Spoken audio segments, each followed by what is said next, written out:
Bonsoir à tous.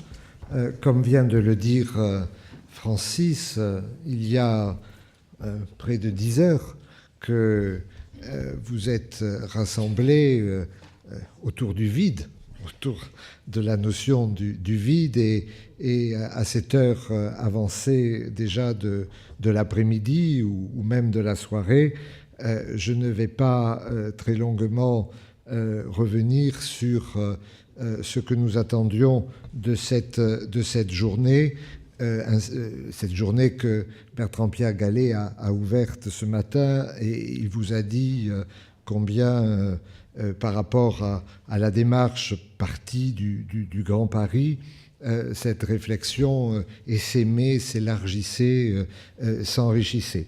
Mais je voulais malgré tout pas laisser passer l'occasion d'une rencontre de si haut niveau avec des personnalités aussi remarquables de l'architecture, de la critique, de l'enseignement, sans venir vous saluer en mon nom personnel, au nom de mes équipes, et vous saluer aussi au nom d'Anne-Josée Arlot, qui devait m'accompagner ici ce soir et qu'un empêchement a retenu malheureusement à son bureau, malheureusement comme il arrive parfois aux membres des équipes ministérielles lorsqu'une urgence se présente en fin de journée.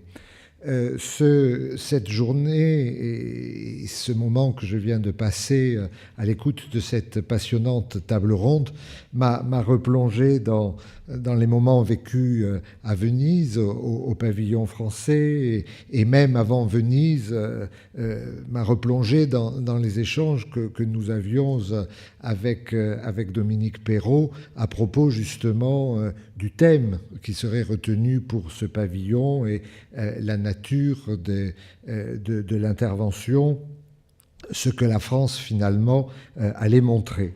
Et les toutes premières fois où je l'ai entendu dire on devrait parler du vide, c'est vrai que ma première réaction avait été un peu non pas d'inquiétude, parce que j'ai depuis longtemps une grande confiance dans les jugements et dans la pensée de Dominique Perrault, mais peut-être malgré tout une certaine perplexité sur la manière dont cette idée très belle allait pouvoir se traduire. Et ma perplexité avait été un tout petit peu augmentée lorsque, à Dominique Perrault, s'est adjoint Richard Coppens, qui est venu dire on va montrer le vide. Alors, oui, pourquoi pas, très bien, allons-y.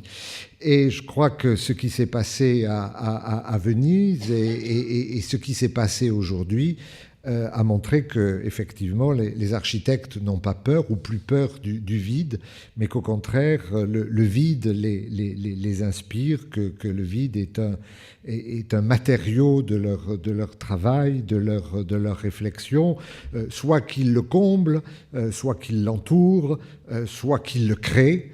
Le vide fait partie des touches du clavier sur lequel ils écrivent leur symphonie. Et ce, quelle que soit l'échelle, au fond, puisque tout cela est parti du Grand Paris, je le disais en commençant, là on est sur la grande et la très grande échelle, la métropole, mais c'est vrai sur des échelles beaucoup plus réduites, comme celles, par exemple, sur lesquelles où a travaillé beaucoup Frédéric Borel, notre Grand Prix que je suis heureux de retrouver et de féliciter aujourd'hui, l'homme des dents creuses.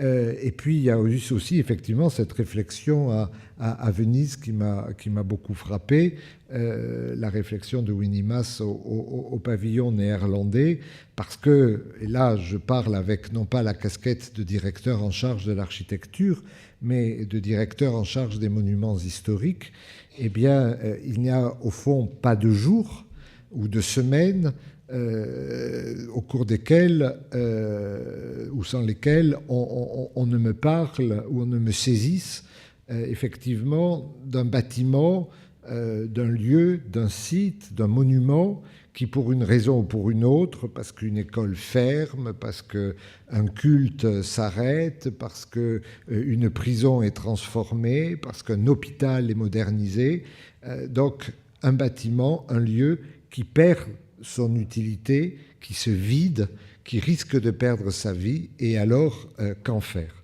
Donc je veux dire, cette réflexion sur le vide, elle se pose effectivement d'un bout à l'autre de la chaîne des échelles, de la gamme des échelles, et c'est un défi tout à fait permanent. Le vide n'est pas le néant, disait Dominique dans nos échanges préparatoires à Venise. J'avoue que lorsque ce soir j'entends citer Pascal, je n'en suis plus si sûr que cela, et je crois que nous avons côtoyé ce soir des sommets qui montrent bien que, en fait, la réflexion de l'architecte et son travail n'est pas dissociable d'une véritable réflexion morale et même métaphysique sur lui-même et sur ce qu'il fait. Quelqu'un a dit tout à l'heure, il s'agit de produire, de créer de l'habitat. Je crois que c'est Manuel Gauza. Mais c'est bien plus que de l'habitat. C'est en fait de la vie. C'est de la société, et c'est cette dimension créatrice de l'architecture qui est tout à fait essentielle. Mais je l'ai dit, je ne vais pas rouvrir ni prolonger indûment les débats que d'autres, beaucoup plus qualifiés que moi pour le faire, ont ouvert. Ce que je voudrais dire pour terminer, sur quoi je voudrais insister, c'est sur le fait que c'est la suite de Venise, mais c'est aussi le début d'une série de rendez-vous. C'est un rebond, en quelque sorte. Et d'ores et déjà, d'autres dates sont prises, d'autres colloques sont prévus. Le prochain est à Lyon, Francis l'a rappelé, sur le thème de l'eau, confluence oblige, en effet. Et puis cela va se poursuivre dans toutes les villes qui étaient présentées au pavillon de Venise. Et puis ça va finalement revenir à Paris. Le cycle se bouclera au début de l'année 2012.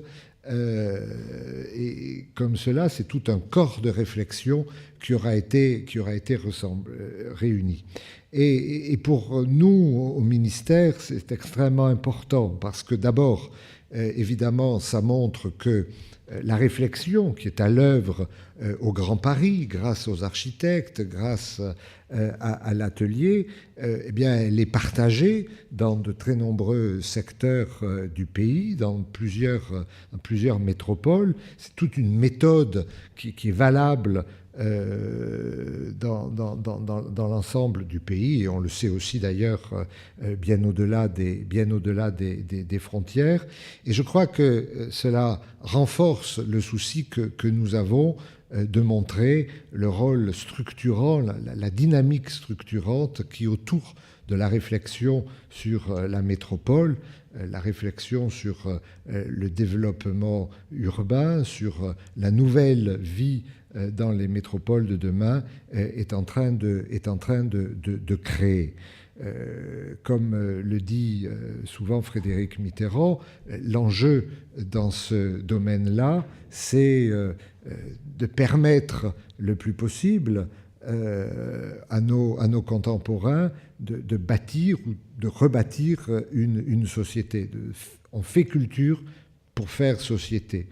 Il dit de manière un peu familière et très audacieuse sur le plan syntaxique, mais je crois très, très imagée et très parlante pour cela. Oui, il faut faire société ensemble. Je crois que c'est la préoccupation que vous avez tous manifestée aujourd'hui.